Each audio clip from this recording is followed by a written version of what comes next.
Selamat pagi Bu Chelsea, kami dari kelas CY kelompok 1. Kami akan membahas topik PSAK 221 tentang pengaruh perubahan kurs valuta asing. Anggota kelompok kami yaitu saya sendiri, Jesslyn. Saya Velin. Saya Revani. Saya Livini. Kami akan mulai dengan pengertiannya terlebih dahulu.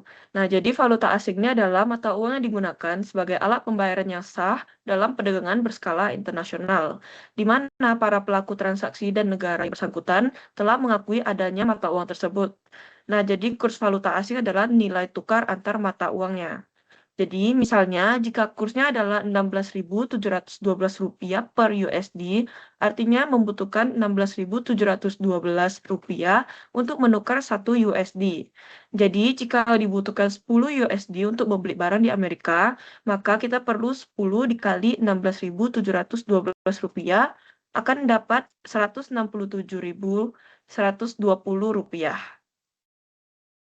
Nah, tujuan kami yaitu yang pertama, entitas ini dapat melakukan aktivitas luar negeri dalam dua cara. Entitas mungkin memiliki transaksi dalam valuta asing atau memiliki kegiatan usaha di luar negeri. Jadi sebagai pertambahan, entitas dapat menyajikan laporan keuangannya dalam valuta asing.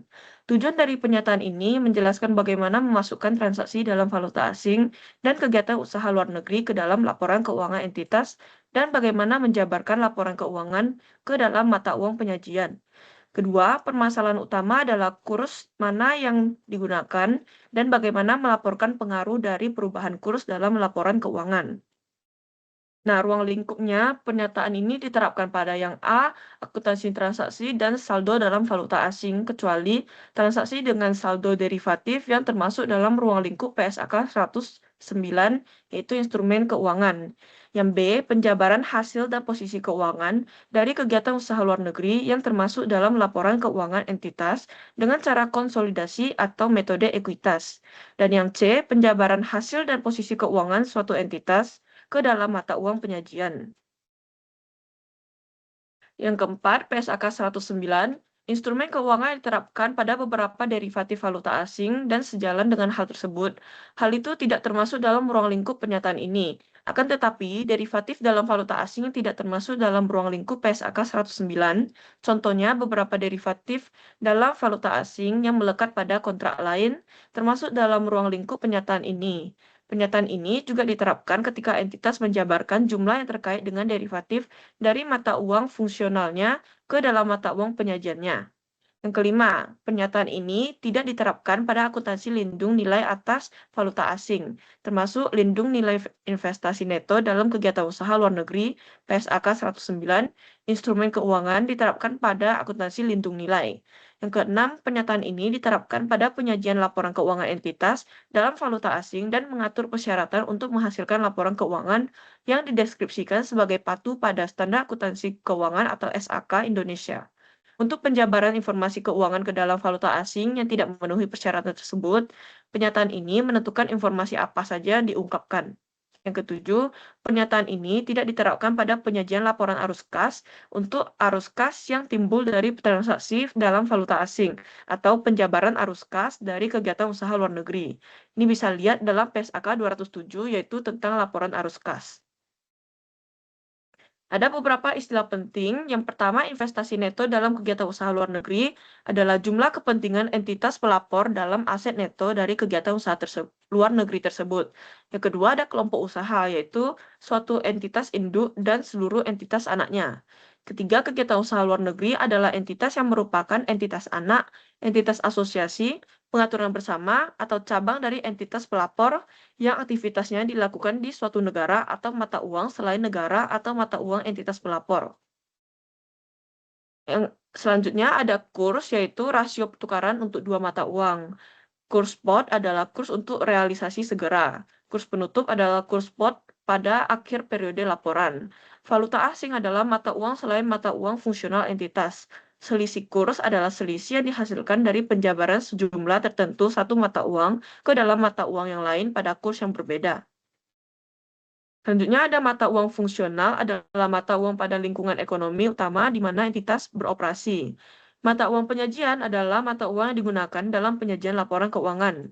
Nilai wajar adalah harga yang akan diterima untuk menjual satu aset atau harga yang akan dibayar untuk mengalihkan suatu liabilitas dalam transaksi teratur antara pelaku pasar pada tanggal pengukuran. Terakhir ada post moneter, yaitu unit mata uang yang dimiliki serta aset dan liabilitas yang akan diterima atau dibayarkan dalam jumlah unit mata uang yang tetap atau dapat ditentukan. Mata uang fungsional ini adalah lingkungan ekonomi utama di mana entitas beroperasi adalah lingkungan entitas tersebut utamanya menghasilkan dan mengeluarkan kas. Entitas mempertimbangkan faktor berikut dalam menentukan mata uang fungsionalnya. Yang A itu adalah mata uang. Yang pertama yaitu yang paling memengaruhi harga jual barang dan jasa. Mata uang ini seringkali menjadi mata uang yang harga jual barang dan jasa didenominasikan dan diselesaikan.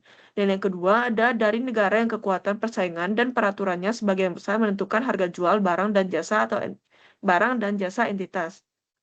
Yang ketiga, mata uang yang paling memengaruhi biaya tenaga kerja, bahan baku, atau biaya lainnya dari pengadaan barang atau jasa. Mata uang ini seringkali menjadi mata uang yang mana biaya tersebut didenominasikan dan diselesaikan.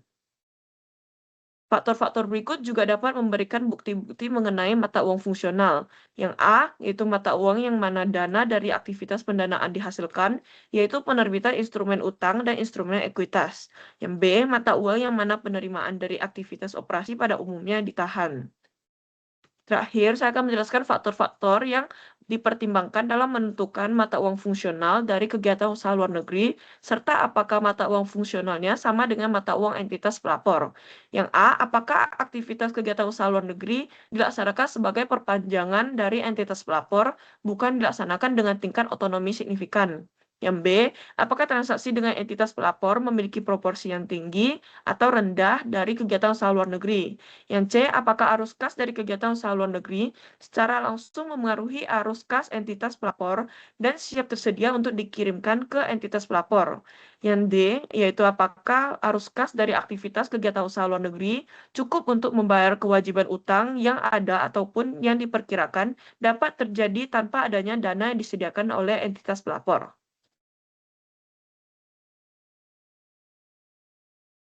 Selanjutnya, saya akan menjelaskan tentang pelaporan transaksi valuta asing ke dalam mata uang fungsional. Transaksi mata uang asing adalah transaksi yang didenomasikan untuk memerlukan penyelesaian dalam suatu mata uang asing. Membeli atau menjual barang atau jasa yang harganya didenominasikan dalam suatu mata uang asing, meminjamkan atau memindahkan dana ketika jumlah yang merupakan utang atau tagihan didenominasikan dalam suatu mata uang asing, memperoleh atau melepas aset atau mengadakan atau menyelesaikan liabilitas yang didenominasikan dalam suatu mata uang asing. Pada pengakuan awal, suatu transaksi mata uang harus dicatat dalam mata uang fungsional dengan kurs spot antara mata uang fungsional dan mata uang asing pada tanggal transaksi.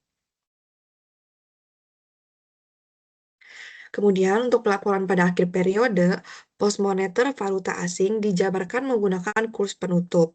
Lalu untuk pos non moneter yang diukur dalam biaya historis dalam valuta asing dijabarkan menggunakan kurs pada tanggal transaksi. Untuk pos non moneter yang diukur pada nilai wajar dalam valuta asing dijabarkan menggunakan kurs pada tanggal ketika nilai wajar diukur. Jumlah tercatat suatu pos ditentukan sejalan dengan pernyataan lain yang relevan. Kemudian jumlah tercatat beberapa pos ditentukan dengan membandingkan dua jumlah atau lebih dari pos tersebut. Ketika tersedia beberapa kurs, maka pakai kurs di mana arus kas masa depan oleh transaksi dapat diselesaikan jika arus kas tersebut terjadi pada tanggal pengukuran. Selanjutnya adalah untuk pengakuan selisih kurs. Jika pos tersebut memenuhi kualifikasi lindung nilai arus kas yang efektif, selisih kurs diakui pada awalnya dalam penghasilan komprehensif lain, bukan langsung ke laba rugi. A. Adalah selisih kurs pos moneter, di mana pertama selisih kurs timbul dari penyelesaian pos moneter pada kurs beberapa dari kurs saat pengakuan awal atau pada proses penjabaran pos moneter pada akhir periode dengan kurs berbeda. Kedua, selisih kurs diakui dalam laba rugi, kecuali pos tersebut bagian dari investasi neto dalam kegiatan usaha luar negeri, maka diakui dalam penghasilan komprehensif lain dan direklasifikasi ke laba rugi saat pelepasan investasi. B. Selisih kurs pos non-moneter. Pertama, jika keuntungan atau kerugian diakui di penghasilan komprehensif lain, selisih kursnya juga diakui di penghasilan komprehensif lain. Kedua, jika di laba rugi, selisih kursnya juga masuk laba rugi. Next. C. Selisih kurs investasi neto. Jika pos moneter merupakan bagian dari investasi neto dalam kegiatan usaha luar negeri, maka ada dua. Satu, dalam laporan keuangan tersendiri, selisih kurs diakui dalam laba rugi. Kedua, dalam laporan konsolidasian, selisih kurs diakui di penghasilan komprehensif lain, lalu direklasifikasi ke laba rugi saat investasi dilepas. Kemudian, jika pos moneter, pertama, dalam mata uang fungsional entitas pelapor, selisih kurs muncul di laporan kegiatan usaha luar negeri. Kedua, dalam mata uang fungsional kegiatan usaha luar negeri, selisih kurs muncul di laporan entitas pelapor. Ketiga, dalam mata uang selain keduanya, selisih kurs muncul di pelaporan kedua-duanya dan dikonsolidasikan ke penghasilan komprehensif lain. D. Jika pembukuan bukan dalam mata uang fungsional, saat menyiapkan laporan keuangan, semua pos harus dijabarkan ke mata uang fungsional. Contoh, pos moneter dijabarkan dengan kurs penutup, sedangkan pos non-moneter dengan kurs pada tanggal transaksi. Next. Perubahan mata uang fungsional. Ketika terdapat perubahan dalam mata uang fungsional, entitas menerapkan prosedur penjabaran untuk mata uang fungsional yang baru secara prospektif sejak tanggal perubahan itu. Perubahan hanya dilakukan jika terjadi perubahan signifikan dalam transaksi, peristiwa, atau kondisi mendasar dari lingkungan ekonomi. Sebagai contoh, perubahan dalam mata uang yang paling mempengaruhi harga jual barang dan jasa dapat mengakibatkan perubahan dalam mata uang fungsional. Kedua, perubahan mata uang fungsional diproses secara prospektif. Seluruh pos dalam laporan keuangan dijabarkan ke mata uang fungsional yang baru menggunakan kurs pada tanggal perubahan. Nilai yang diperoleh untuk pos non-moneter dianggap sebagai biaya historis baru dari pos tersebut. Terakhir, selisih kurs dari kegiatan usaha luar negeri yang sebelumnya telah diakui dalam penghasilan komprehensif lain tidak boleh direklasifikasi ke laba rugi, hanya boleh direklasifikasi setelah kegiatan usaha luar negeri dilepas. Berikutnya ada penggunaan mata uang penyajian selain mata uang fungsional. Yang pertama ada penjabaran dalam mata uang penyajian.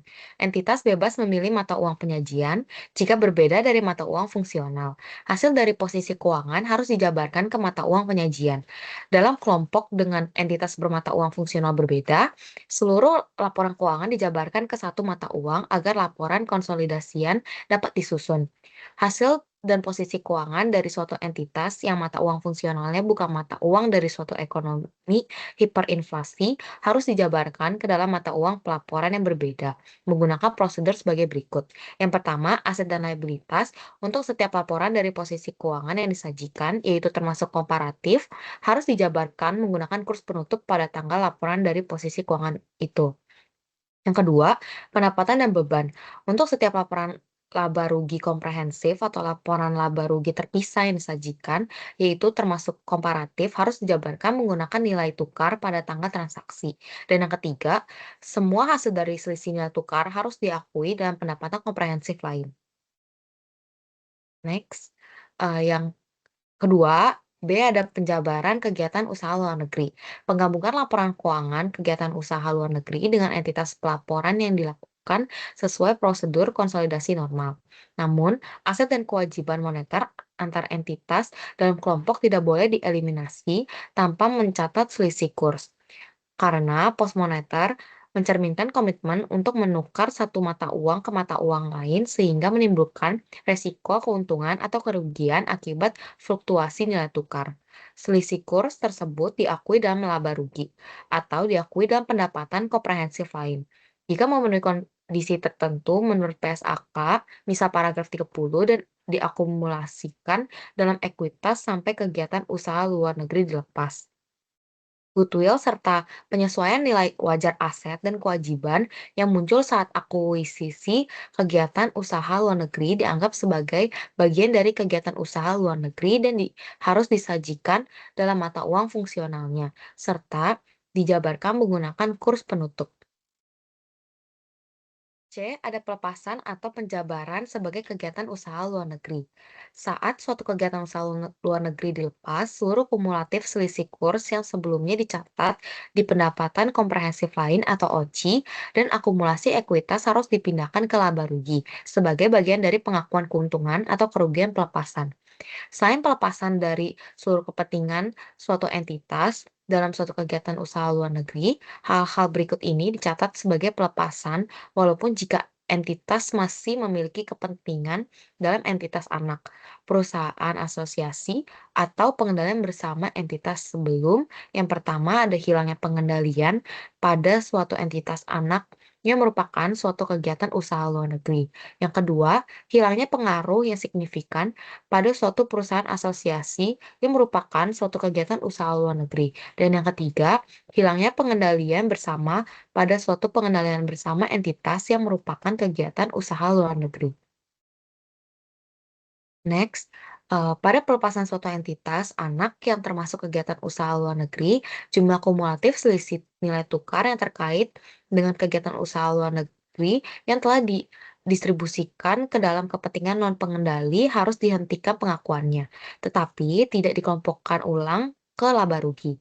Pada pelepasan sebagian dari suatu entitas anak yang merupakan suatu kegiatan usaha luar negeri, entitas mengatribusikan kembali bagian yang sebanding dalam jumlah kumulatif selisih nilai tukar yang diakui dalam pendapatan komprehensif lain ke kepentingan non-pengendali pada kegiatan usaha luar negeri tersebut. Dalam setiap pelepasan yang lain atas sebagian kegiatan usaha luar negeri, entitas harus mengelompokkan ulang sebatas bagian yang sebanding dari jumlah kumulatif selisih nilai tukar yang diakui dalam pendapatan komprehensif lain ke dalam laba rugi. Selanjutnya, kita akan masuk ke pengaruh pajak dari seluruh selisih kurs, yaitu keuntungan atau kerugian transaksi valuta asing dan selisih kurs yang timbul dalam penjabaran hasil dari posisi keuangan entitas termasuk kegiatan usaha luar negeri ke dalam mata uang yang berbeda, mungkin memiliki pengaruh pajak. Contohnya seperti ketika terjadi perubahan nilai tukar, perusahaan dapat mengalami laba atau rugi selisih kurs yang berdampak pada besarnya pajak terutang. Besarnya pengaruh tersebut bergantung pada apakah transaksi terkait telah direalisasikan atau belum, serta ketentuan perpajakan yang berlaku. Next. Selanjutnya, kita akan masuk ke pengungkapan. Dalam paragraf 53 dan 55-57, dalam kasus kelompok usaha, acuan mata uang fungsional berlaku pada mata uang fungsional dari entitas induk.